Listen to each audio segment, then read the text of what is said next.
नमस्कार, Byju's exam prep IAS Hindi platform पर आपका स्वागत है। आज हम लोग 27 फरवरी 2022 के दैनिक क्विज की चर्चा करेंगे, जो कि आगामी संघ लोक सेवा आयोग की प्रारंभिक परीक्षा के दृष्टिकोण से लाभदायक सिद्ध हो सकता है। तो आइए पहले प्रश्न की ओर चलते हैं। चीता के संबंध में निम्नलिखित कथनों में से कौन सा से सही है? तो पहला कथन है, चीता दुनिया का सबसे तेज जमीन पर दौड़ने वाला जानवर है। यह कथन एकदम सत्य है, क्योंकि यह 90 से 93 किलोमीटर प्रति घंटे की रफ्तार से दौड़ता है। दूसरा कथन है, भारत में चीता बहुत पहले 1952 में अंधाधुंध शिकार गतिविधियों के कारण विलुप्त हो गए थे। तो यह भी कथन एकदम सत्य है, क्योंकि 1952 में अत्यधिक शिकार और आवास के नुकसान के कारण भारत से यह पूरी तरह विलुप्त हो गया था। और चीता का जंतु वैज्ञानिक नाम एसिनोनिक्स जुबेटस वेनेटिकस है, जिसके नाम की उत्पत्ति संस्कृत से हुई है, जिसका अर्थ है चित्तीदार। तो यह जो है चित्तीदार होते हैं। तीसरा कथन है, एशियाई चीते को संकटग्रस्त प्रजातियों की लाल सूची में गंभीर रूप से लुप्त प्राय प्रजातियों के रूप में सूचीबद्ध किया गया है। यह कथन एकदम सत्य है, क्योंकि भारत से यह विलुप्त हो चुका है। भारत की स्थानीय रूप से विलुप्त चीता उपप्रजाति अब केवल ईरान में पाई जाती है, अतः यह कथन भी सत्य है। तो उत्तर क्या होगा? डी होगा। इससे संबंधित द हिंदू में खबर आई हुई है, वेट फॉर चीता टू गेट लॉन्गर, यानी अभी इंतजार करना पड़ेगा। चूंकि भारतीय विशेषज्ञ दल नामीबिया पिछले सप्ताह गए हुए थे, तो यह साउथ अफ्रीका का जो चीता है, दो प्रजातियां हैं, एक एशियाई प्रजाति है और एक अफ्रीकन प्रजाति है। तो यह नामीबिया और साउथ अफ्रीका से मंगाए जाएंगे, लेकिन अभी कुछ महीने लग सकते हैं। तो इसके लिए जो कार्य योजना है, इसका उद्देश्य यह है कि प्रोजेक्ट चीता का उद्देश्य भारत के एकमात्र विलुप्त बड़े स्तनपायी चीतों को वापस लाना है। तो इस परियोजना का मुख्य यही है कि 5 वर्षों में राष्ट्रीय उद्यानों में 50 चीते रखे जाएंगे। और अभी इसके लिए कूनो नेशनल पार्क को चुना गया है, जहां पर यह लाया जाएगा। तो यहां पर देख सकते हैं, ये मध्य प्रदेश में है कूनो नेशनल पार्क। तो इसे ही क्यों चुना गया? इसके चयन का कारण क्या है? तो यहां पर चूंकि पर्याप्त शिकार का आधार उपलब्ध है और यह 748 वर्ग किलोमीटर क्षेत्रफल में फैला हुआ है, जो मानव बस्तियों से रहित है। और श्योपुर शिवपुरी पर्णपाती खुले वन परिदृश्य, यानी यह अफ्रीका के आवास के समान यहाँ का भी आवास है। यही कारण है कि इन अफ्रीकी प्रजाति के चीतों को कूनो नेशनल पार्क में पुनर्वास हेतु चुना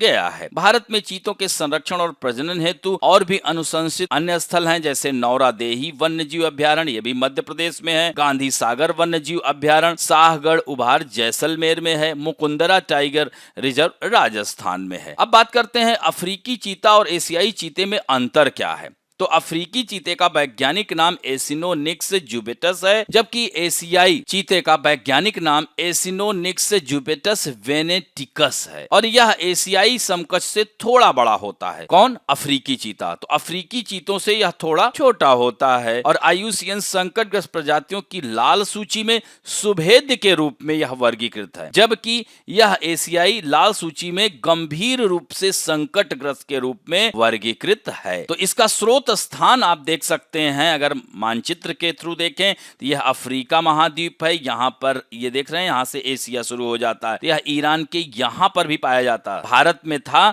लेकिन 1952 से यह विलुप्त हो गया। तो इस तरह से आप देख सकते हैं कि सबसे ज्यादा यह अफ्रीका महाद्वीप, नामीबिया, साउथ अफ्रीका, इन देशों में यह पाया जाता है। अब बढ़ते हैं, भारत में गोल्डन फाइबर क्रांति का संबंध निम्नलिखित में से किस क्षेत्र से है? जूट उत्पादन, नारियल जटा या रेशम या कपास उत्पादन? तो यहाँ पर उत्तर होगा जूट उत्पादन। दोस्तों, जूट उत्पादन, यह जूट के लिए आवश्यक शर्तें क्या होनी चाहिए? तो इसके लिए निचला क्षेत्र, यही कारण है कि सबसे अधिक जूट का उत्पादन वेस्ट बंगाल में होता है। और इस तरह से यह निचला डेल्टाई क्षेत्र इसके लिए आवश्यक दशा होती है। 35 से 37 डिग्री सेल्सियस तापमान आवश्यक होना चाहिए। वर्षा इसमें 200 से 250 सेंटीमीटर। और इस तरह से नदियों के द्वारा प्राप्त जल से यह क्षेत्र में सबसे अधिक जूट का उत्पादन किया जाता है। तो भारत विश्व का सबसे बड़ा जूट उत्पादक देश है। हालांकि बांग्लादेश से इसको प्रतिस्पर्धा मिलती रहती है। तो जूट, यह द हिंदू में आई हुई खबर है कि जूट मूल्य आदेश लागू करे, कलकत्ता उच्च न्यायालय का कहना है। तो कलकत्ता उच्च न्यायालय हाल ही में भारत के जूट आयुक्त को 6500 रुपए प्रति क्विंटल पर मिलों को कच्चा जूट उपलब्ध कराने के लिए कदम उठाने और इसे उच्च दर पर बेचने वालों के खिलाफ कार्रवाई करने का आदेश दिया है। तो दोस्तों, जूट में गोल्डन फाइबर क्रांति क्या है? यह एक सुनहरा, मुलायम, लंबा और रेशमी चमक वाला प्राकृतिक रेशा है जो अपने रंगों और उच्च नगद मूल्य के कारण जूट को गोल्डन फाइबर के रूप में जाना जाता है। इसलिए भारत में गोल्डन फाइबर क्रांति जूट उत्पादन से संबंधित है। और दोस्तों, भारत का पहला जूट कारखाना 1854 में स्थापित किया गया था। क्योंकि स्वतंत्रता से पहले कच्चे जूट के साथ साथ जूट उत्पादों के उत्पादन में भारत का एकाधिकार था। लेकिन भारत के विभाजन के बाद यह बांग्लादेश पूर्वी पाकिस्तान में चला गया। हालांकि फिर 1971 में यह खुद बांग्लादेश अलग देश बना। तो इस तरह से कह सकते हैं कि इंडस्ट्रीज तो भारत में थी, लेकिन उत्पादक क्षेत्र महत्वपूर्ण चला गया, बांग्लादेश में चला गया, जिसकी वजह से भारत को समस्या होने लगी और इस तरह से अन्य देशों से भारत को प्रतिस्पर्धा करने पड़ी, जिसकी वजह से गोल्डन फाइबर क्रांति का एक तरह से देखा जाए तो शुरुआत हुई। तो इस तरह से इसका महत्व क्या है? तो जूट अन्य फसलों के बागानों के लिए मिट्टी की जैविक उर्वरता को बढ़ाता है। जूट के संगठित प्रसंस्करण और खेती से किसानों को कार्बन क्रेडिट से पर्याप्त धन कमाने और बचाने में मदद मिलती है। और यहाँ पर आप देख सकते हैं सबसे अधिक वेस्ट बंगाल में, फिर बिहार है, इस तरह से आप देख सकते हैं असम में भी है।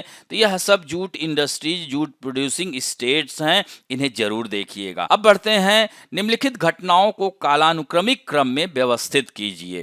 तो इसमें दिया गया है प्रथम जंतु का विकास, डायनासोर का विलुप्त होना, प्रथम कशेरुकी यानी मछली का विकास, प्रथम स्थलीय पौधों का विकास। तो यह क्रम कब कैसे हुआ, तो इसके बारे में आपको बताना है। यहाँ पर आप देख सकते हैं कि प्रथम जंतु का विकास, उसके बाद तीसरा है प्रथम यानी मछली का विकास, फिर चौथा है स्थलीय पौधे का विकास और दूसरा है डायनासोर। यह क्रम है। तो यहाँ द हिंदू में आई हुई खबर है, देख सकते हैं कि द चिक्सुलव उल्कापिंड प्रभाव जिसने डायनासोर को खत्म कर दिया and many other life form, और अन्य जीवन रूपों का कह सकते हैं निर्माण हुआ। तो इस तरह से आप देख सकते हैं important events in earth history, यानी अगर हम बात करें तो हमारी पृथ्वी का जो इतिहास है 4600 मिलियन ईयर एगो, तो प्लेनेट अर्थ फॉर्म। इस तरह से आप क्रम से देख सकते हैं 45 मिलियन ईयर एगो, तो अर्थ कोर एंड क्रस्ट यानी को, अब जैसे आप पृथ्वी की आंतरिक संरचना की अगर हम बात करते हैं तो सबसे ऊपर क्रस्ट है, मेंटल है और कोर है। तो इस तरह से यह बढ़ता चला गया और आप देख सकते हैं first animals 700 million year ago, फिर यहाँ पर देख रहे हैं फिश 530 है, इसी तरह से प्लांट 400 और यह देख सकते हैं डायनासोर्स यहाँ पर मिले हैं। तो यह एक क्रम से ही है, तो यह देखेंगे आप इसको। अब बढ़ते हैं, ओकिनावा द्वीप का नियंत्रण निम्नलिखित में से किसके पास है? तो यह इसका उत्तर होगा जापान। तो यह द हिंदू में आई हुई खबर है, स्टे हेल्दी ईटिंग लेस, यानी स्वस्थ रहना है तो कम खाएं। तो 2016 में द लांसेट पत्रिका में 186 देशों के आंकड़ों से यह पता चला है कि मोटे लोग अब कम वजन वाले व्यक्तियों से अधिक हैं।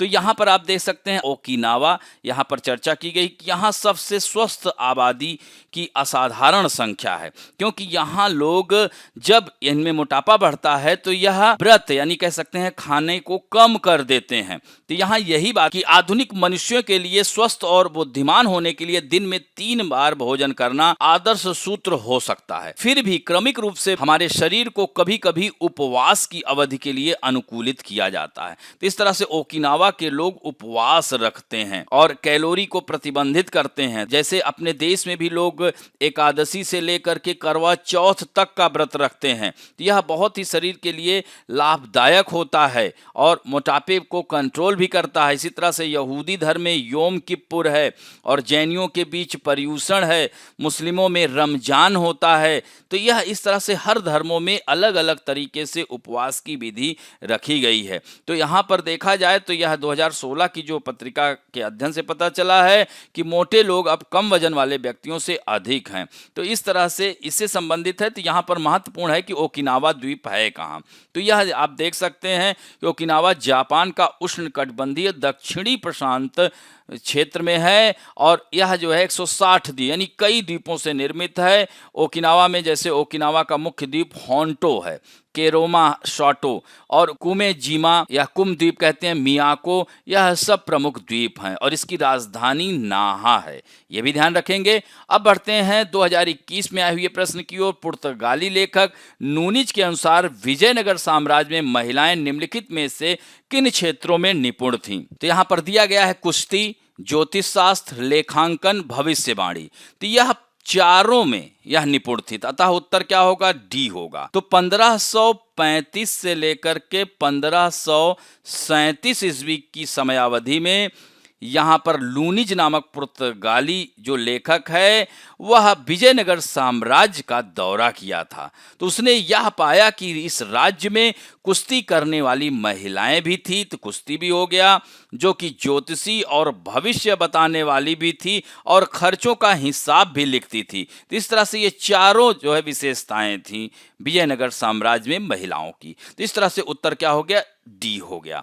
अब बढ़ते हैं फैक्ट ऑफ द डे में म्यूनिख सुरक्षा सम्मेलन। तो यह सम्मेलन इवॉल्ड हेनरिक वॉन क्लीस्ट एक नाजी विरोधी था जिसने द्वितीय विश्व युद्ध के दौरान हिटलर की हत्या की साजिश रखी लेकिन असफल रहा। तो म्यूनिख सुरक्षा सम्मेलन का इसे संस्थापक कहा जाता है। तो म्यूनिख सुरक्षा सम्मेलन की शुरुआत 1962 में पश्चिमी जर्मनी और पश्चिमी यूरोपीय साझेदार देशों और यूएस और कनाडा के बीच एक वार्षिक बैठक के रूप में हुई थी और यह सम्मेलन अंतर्राष्ट्रीय सुरक्षा नीति पर एक वार्षिक सम्मेलन है जिसे 1963 से हर साल म्यूनिख, बावेरिया, जर्मनी में आयोजित किया जाता है और यह हर साल फरवरी में किया जाता है। तो इस बार भी यह 18 फरवरी से 20 फरवरी के बीच आयोजित किया गया और इसी बीच यूक्रेन और रूस संकट, और ऐसे में वर्तमान स्थिति देखा जाए तो रूस जो है यूक्रेन पर अटैक कर दिया है। जबकि इस सम्मेलन का उद्देश्य यह है कि अंतर्राष्ट्रीय मामलों की समझ विकसित करना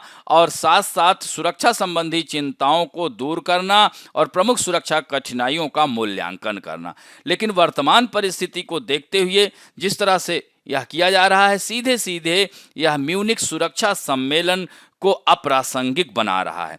तो यहाँ पर इस बार इस सम्मेलन में भारत और चीन जैसी नई शक्तियों की जटिलताओं पर भी प्रकाश डाला गया। जबकि यूक्रेन पर रूस के जुझारू मंसूबों का विरोध करने के लिए भारत पर दबाव बढ़ गया। विदेश मंत्री एस जयशंकर ने संकट के इस जटिल इतिहास का उल्लेख करना चुना और पश्चिम का पक्ष लेने से परहेज किया। तो हिटलर विरोधी जर्मन द्वारा स्थापित सुरक्षा सम्मेलन पिछले 6 दशकों से एक लंबा सफर तय कर चुका है। तो वॉन क्लिस की जगह अब होस्ट टेल्स्चिक ने ले ली, जिन्होंने सम्मेलन का मार्गदर्शन किया, क्योंकि यह ट्रांस अटलांटिक सम्मेलन से एक विश्वव्यापी संवाद में स्थानांतरित हो गया है, जहां इंडो पैसिफिक और क्वाड जैसे नए समूहों पर चर्चा की जा रही है। तो इस तरह से यह म्यूनिख सुरक्षा सम्मेलन, प्रत्येक वर्ष यह सम्मेलन वर्तमान और भविष्य की सुरक्षा चुनौतियों पर गहन बहस में शामिल होने के लिए दुनिया भर के 70 से अधिक देशों के लगभग 350 वरिष्ठ हस्तियों को एक मंच पर